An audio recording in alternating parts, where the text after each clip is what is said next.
Hi everybody, fat के video को continue करते हुए आज हम लोग जानेंगे saturated fat, unsaturated fat, omega 3 fatty acids, omega 6 fatty acids, omega 9 fatty acids के बारे में थोड़ा सा डिटेल जान लेंगे। थोड़ा सा डिटेल जाएंगे, ज़्यादा डीप में नहीं जाएंगे। सेचुरेटेड मतलब क्या होता है? कोई भी चीज़ सेचुरेटेड मतलब उसमें काफ़ी डेंसिटी हाई हो, उसको हिंदी में संतृप्त वसा भी कहते हैं, है ना। हाई हो तो हाई क्या रहता है इसमें? सेचुरेटेड मतलब क्या, डेंसिटी किस चीज़ का है? इसमें देखिए हर एक इसका जो स्ट्रक्चर होता है, मोलिकुलर स्ट्रक्चर, थोड़ा सा केमिस्ट्री का चीज़ है ये। इसमें हर एक कार्बन पर हाइड्रोजन अटैच रहता है, ये इस तरह से। ये तो हमने सिर्फ सिंबल के लिए दिखाए हैं, और भी लंबा इसका स्ट्रक्चर आता है, केमिकल स्ट्रक्चर। सिर्फ ये समझिए कि इस पर हर एक कार्बन पर हाइड्रोजन जो है, हाइड्रोजन मॉलिक्यूल अटैच रहता है। इसी के चलते इसको हम लोग क्या कहते हैं? सेचुरेटेड।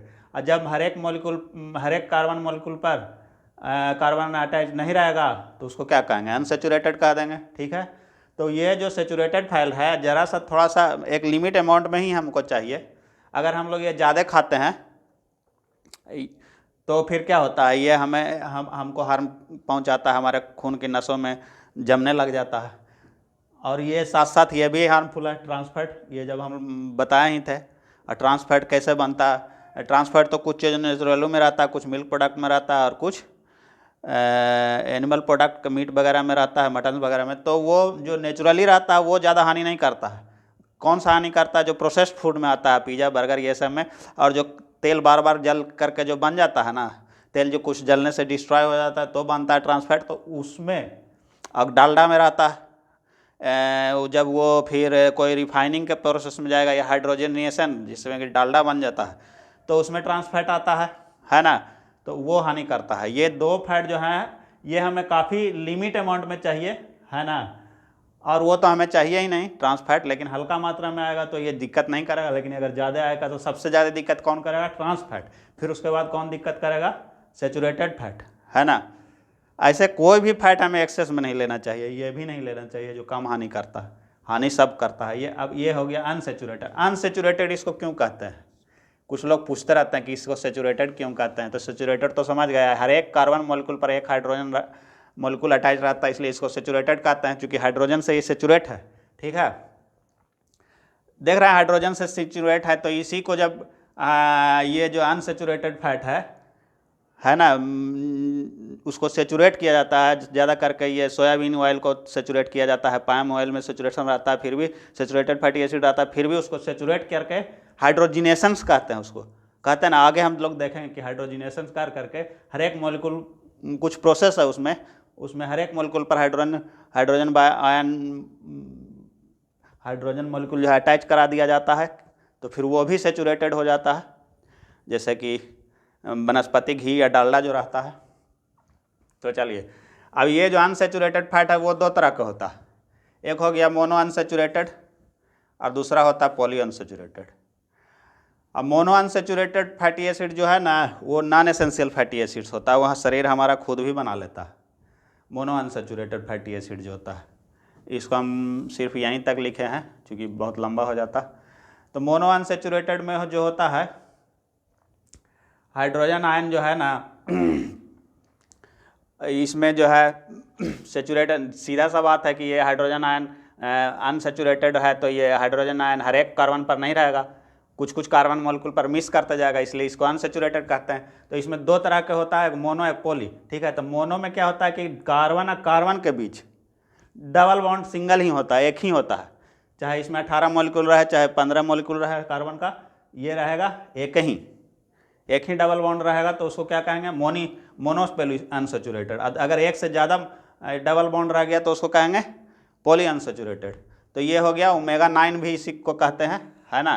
ओमेगा 9, ओमेगा 6, ओमेगा 3, ये ओमेगा 9 जो है मोनो अनसेचुरेटेड फैटी एसिड में आता है, और वो नॉन एसेंशियल एमिनो एसिड्स होता है। ओमेगा 9, ओमेगा 3, ओमेगा 6 ये क्या कहते हैं? देखिए, ओमेगा जो है एक ग्रीक टर्म है ना। Alpha two omega, alpha two omega मतलब होता है ए टू जेड मान के चलिए। अल्फा मतलब शुरू का चीज़ और ओमेगा मतलब लास्ट का चीज़, है ना।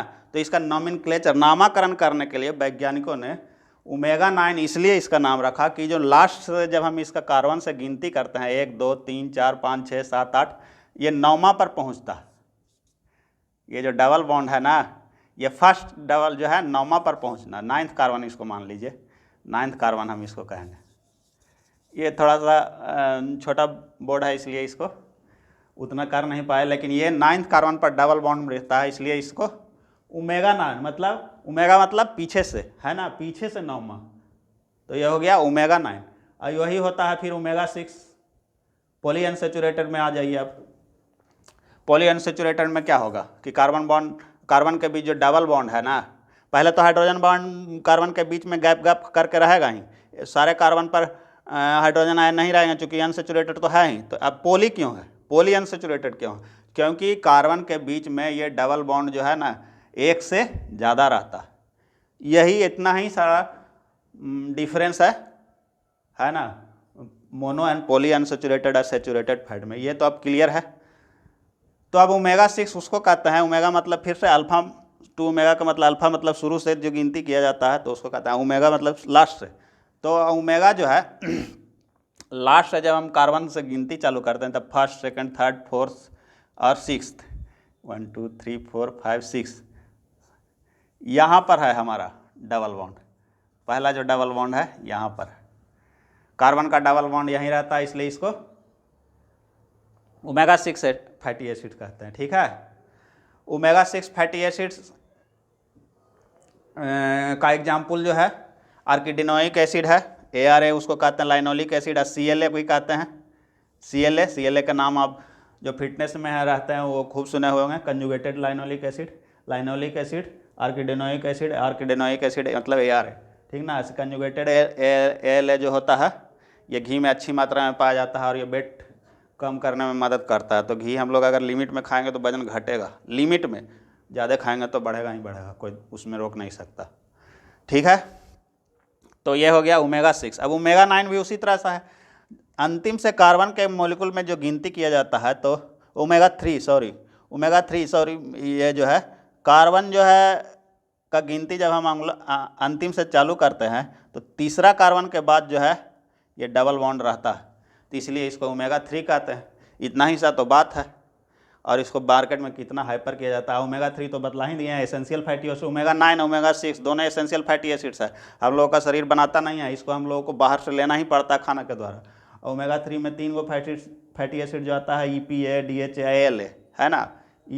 CLA LA नहीं है, ये अल्फा लाइनोलिक एसिड है। ठीक है, ये सब नॉमेनक्लेचर है, ठीक ना। ठीक है, तो ये समझ गए ओमेगा 3 ओमेगा 6 ओमेगा 9। अब हम लोग जानते हैं थोड़ा सा ओमेगा 3 और ओमेगा 6 के बारे में। ओमेगा 9 तो हम लोग का शरीर खुद बना ही देता है, बाहर से भी हम लोग लेते हैं, ऐसा बात नहीं है। ओमेगा 3 जो होता है और भी चीज़ है, लेकिन मेनली इस जो ये फंक्शंस के कारण इसका इम्पोर्टेंस है। ओमेगा 6 जो होता है प्रो इन्फ्लामेटरी होता है, प्रो मतलब प्रोफेशनल, इन्फ्लामेटरी मतलब सूजन पैदा करने वाला। ठीक है, ये सूजन पैदा करता है हमारे शरीर में, बहुत दिन तक अगर रहेगा बढ़ा हुआ ना तो सूजन ज़्यादा पैदा करेगा। वेस्टर्न कंट्रीज में लोग जो है ना इसको ज़्यादा कंज्यूम करते हैं, जनरली उन लोग जो खाते हैं मीट वगैरह या क्या क्या खाते हैं, लेकिन ये औसत देखा है हम लोग जो खाते हैं ये लगभग, हम लोग के यहाँ भी कुछ लोग गड़बड़ खाते हैं, ऐसा बात नहीं, कुछ लोग ऐसे ही थोड़ा ना बीमारी होता। तो ये जो ओमेगा 3 है ठीक इसके उलट है, ठीक इसके अपोजिट रहने के कारण ये जो है एंटी इन्फ्लामेटरी है, तो ये सूजन दूर करता है हमारे शरीर से। इसलिए इसका क्या रेशियो रहना चाहिए, कोई भी नेचुरल फूड है तो उसमें क्या रेशियो रहना चाहिए, दोनों का बराबर बराबर रहेगा, तब वो जा करके वो ठीक रहेगा, ना सूजन पैदा होगा ना सूजन दूर करेगा कोई। अब इसलिए ओमेगा 3 को थोड़ा अच्छा माना जाता है, अगर ये ज़्यादा भी आ गया हल्का सा तो कोई दिक्कत नहीं है, लेकिन ये ज़्यादा नहीं होना चाहिए, ओमेगा 6 ज़्यादा नहीं होना चाहिए। 1-2 दिन में कोई दिक्कत नहीं करेगा, लंबे टाइम में दिक्कत करेगा। ठीक है, तो ये प्रो इन्फ्लामेटरी है ओमेगा 6, ओमेगा 3 एंटी इन्फ्लामेटरी है। और इसका रेशियो जो कोई भी नेचुरल सोर्स है उसमें अगर ये 1:1 है तो सबसे अच्छा है, अगर ओमेगा 3 कुछ ज़्यादा भी है उसमें तो कोई दिक्कत नहीं है और अच्छा है। तो ये था saturated unsaturated omega 3 omega 6 omega 9, देख लिए कितना आसान चीज़ है ना। तो आज का वीडियो इतना ही, नेक्स्ट वीडियो में हम लोग जानेंगे लाइपोप्रोटीन्स के बारे में कि लाइपोप्रोटीन्स क्या है। है ना, VLDL, LDL, HDL, है ना, जो हम लोग लिपिड प्रोफाइल टेस्ट कराते हैं। तो अगर हमारा वीडियो आपको लगा कि कुछ इससे नॉलेज मिलता है तो इसे ज़रूर शेयर कीजिए, सब्सक्राइब भी कीजिए ताकि आगे आने वाले वीडियो को आपका नोटिफिकेशन मिलता रहे। Thank you. जय हिंद।